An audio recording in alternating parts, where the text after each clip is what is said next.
Good afternoon বন্ধুরা। দেখো অনেক দিন পর আজকে একটু টমেটো মাখা খাবো। অনেক দিন পর বলতে 1 বছর পরে যে টমেটো মাখা খাচ্ছি। এই যে টমেটোগুলো আমি স্যালাডের মতন করে কেটে নিয়েছি চাকা চাকা করে। তো চলো তোমরা ভিডিওটা দেখতে থাকো। আর জানো তো ভিডিও দেখার পর কি করবে, লাইক কমেন্ট শেয়ার আর সাবস্ক্রাইব করে পাশে থাকবে। দেখো আমি একটা মোটা দেখে একটা লঙ্কা নিয়ে নিয়েছি আর একটু লবণ দিয়ে দিচ্ছি আর একটু চিনি দিয়ে দেবো। চিনিটা দলা পাকিয়ে গেছে, হাত দিয়ে ভেঙে নিচ্ছি। আর একটা লঙ্কা মানে এখন আর সেরকম 3টে টমেটোর সঙ্গে একটা লঙ্কাই ঠিক আছে, কারণ লঙ্কাগুলো ঝাল আছে।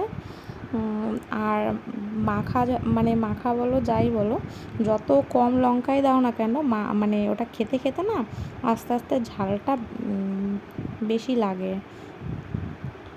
এই যে আমি টমেটোটা মাখা করে খাচ্ছি, মেয়ে ঘুমাচ্ছে আর আমি এই যে বাইরে সিঁড়িতে বসে বসে টমেটো মাখা খাচ্ছি। তো তোমরা কে কে টমেটো মাখা খাবে চলে আসো।